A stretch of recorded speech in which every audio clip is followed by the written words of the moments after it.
नेपालमा पाइने लोक्ताबाट बन्ने हाते कागजले प्रतिस्पर्धात्मक एवं तुलनात्मक लाभको वस्तुको रूपमा पहिचान पाएको छ। नेपाल एकीकृत व्यापार रणनीति एनटीआईएसमा समावेश हाते कागजको निर्यात प्रवर्धनका कामहरू समेत भइरहेको छ। प्रस्तुत छ एक रिपोर्ट। गत आर्थिक वर्ष मुलुकको व्यापार घाटा 424 अर्ब रुपैयाँ पुगेको थियो। मुलुकमा वस्तु र सेवाको बढ्दो आयातका कारण व्यापार घाटा चुलिँदै गएको हो। यसरी बढ्दो व्यापार घाटा कम गर्न सरकारले प्रतिस्पर्धात्मक तथा तुलनात्मक लाभका 19 वस्तु तथा सेवाहरूको निर्यात प्रवर्धनमा जोड दिएको छ। यी प्रतिस्पर्धात्मक तथा तुलनात्मक लाभका 19 वस्तु तथा सेवाहरूको व्यापारलाई प्राथमिकता दिन वाणिज्य तथा आपूर्ति मन्त्रालयले ल्याएको नेपाल एकीकृत व्यापार रणनीति एनटीआईएसमा समावेश गरिएको वस्तुमध्ये हाते कागज पनि एक हो। नेपालको 55 पहाडी एवं हिमाली जिल्लाहरूमा पाइने वनस्पति लोक्ताबाट बनाइने हाते कागजको उत्पादन तथा बिक्री प्रवर्धनको सम्भावना प्रशस्त रहेको छ। नेपाली हाते कागजको आफ्नै अलि युनिक फिचर्स भएको र यसमा बढी भ्यालु एडिसन गर्न सकिने भएको हुनाले यसको निर्यात बढाउने प्रशस्त सम्भावनाहरू छन्। हामीले हस्तकला व्यापार सम्पन्न गर्यौं र त्यो हस्तकला व्यापार मेलामा हाते कागज र सोका उत्पादनहरू पनि राखिएका थिए र हामीले त्यहाँ हाते कागजसँग सम्बन्धित व्यवसायहरूसँग अन्तर्क्रिया गर्ने मौका पनि पायौं र अहिलेको अवस्था हेर्दा अहिलेको नेपालको हाते कागजको उत्पादन र बजारको अवस्था हेर्दा यसलाई प्रवर्धन गर्न सकिने पर्याप्त सम्भावनाहरू अवसरहरू छन्। तर त्यसमा सम्बन्धित सरोकारवालाहरू जति पनि हुनुहुन्छ उहाँहरूसँगै कार्यक्रम बनाएर अगाडि बढ्नुपर्ने हुन्छ। नेपालमा बनाइएका हाते कागजको माग विश्व बजार लगायत स्थानीय बजारमा पनि रहेको छ। यसरी माग भएको परिमाणमा हाते कागजको निर्यात एवं व्यावसायीकरणमा यसको उत्पादन र डिजाइनमा सुधारका कार्यहरू भइरहेको छ। विशेष गरेर एउटा वर्कसप गर्नु पर्यो। विशेष गरेर सबै जो यो क्षेत्रमा लागेका साथीहरू हुनुहुन्छ उहाँहरू बजेट राखेर एउटा वर्कसप गर्ने भनेर उहाँहरूले भन्नुभएको छ। त्यसैगरी ट्रेनिङको पार्टमा पनि उहाँहरूले कुरा उठाउनु भएको छ र त्यसैगरी विशेष गरेर अरू मन्त्रालयहरूसँग समन्वय गरेर जस्तै नर्सरीको सन्दर्भमा वनको कुरा होला, प्रोसेसिङको सन्दर्भमा, नयाँ डिजाइनको सन्दर्भमा, उद्योगको कुरा होला, उहाँहरूसँग पनि मिलेर काम गर्ने गरी उहाँहरूले प्रस्तावहरू पेश गर्नुभएको छ। हामीले तालिम दिने भन्दा पनि उहाँहरूलाई नै हामी रकम उपलब्ध गराउने हाम्रो इच्छा हो। हामीले उहाँहरूलाई पैसा दिन्छौँ र उहाँहरू आफै आफ्नो आवश्यकता अनुसार आफ्नो निड अनुसारको तालिम सञ्चालन गर्नुहुन्छ। त्यसमा नेपाल सरकारले सहयोग गर्छ। हामी आफै वाणिज्य मन्त्रालयले हाते कागजको तालिम दिन गइरहेको अवस्था चाहिँ होइन। यता हाते कागज बनाउनका लागि नेपालको पहाडी एवं हिमाली क्षेत्रको 4500 देखि 10,000 फिटको उचाइमा पाइने लोक्ताको आवश्यकता पर्दछ। तर बढ्दो शहरीकरण र रोजगारीका लागि विदेश पलायनले लोक्ताको संरक्षण र प्रवर्धन गर्न सकिएको छैन, जसका लागि सरकारले लोक्ताको संरक्षणका लागि आवश्यक कदम चालेको छ। हाते कागजको उत्पादनमा वृद्धि गर्नुका साथै लोक्ताको संरक्षण र प्रवर्धन पनि एक चुनौती बनेको छ।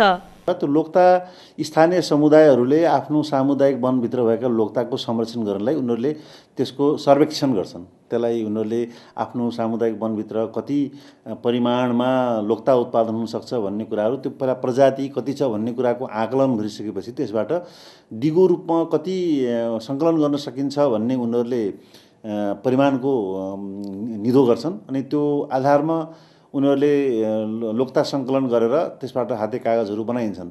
त्यसैले मूलतः पहिलो काम भने स्थानीय समुदायले सामुदायिक वन कार्ययोजना लेख्ने बेला आफ्नो सामुदायिक वनभित्रको लोक्ता कति छ त्यसबाट सतत रूपमा अर्थात् दिगो रूपमा कति त्यो उत्पादन गर्न सकिन्छ भन्नेको निर्कोल गर्नु हो। त्यसको आधारमा कार्ययोजनाले त्यहाँ तोकेको हुन्छ कि कुन महिनामा कति हटाउने र कस्ता खालका लोक्ताका बिरुवाहरूबाट सङ्कलन गर्ने, त्यो काटेको ठाउँमा यसको प्रवर्धन कसरी गर्ने भन्ने त्यो कार्ययोजनामा लेखिएको हुन्छ।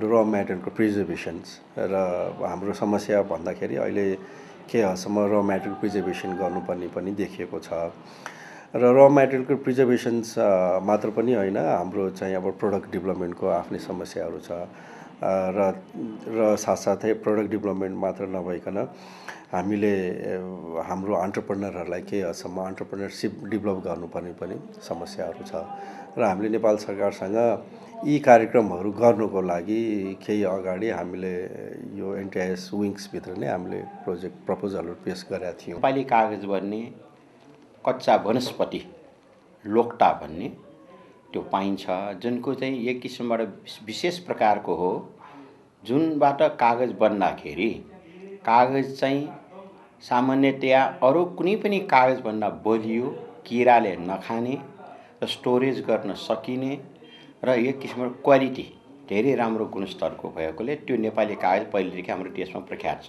नेपालबाट वार्षिक करिब 40 करोड रुपैयाँ बराबरको हाते कागज निर्यात भएको अवस्था रहेको छ। अहिले नेपालमा बनेको हाते कागजको माग Europe, America, Australia, Japan, Bharat आदि लगायतका राष्ट्रहरूमा रहेको छ।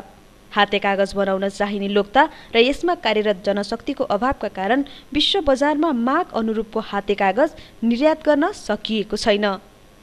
साथै अन्तर्राष्ट्रिय बजारमा विभिन्न आकार एवं डिजाइनका हाते कागजको माग रहेको छ, जसका लागि नेपालमा दक्ष कामदारहरू छैनन्।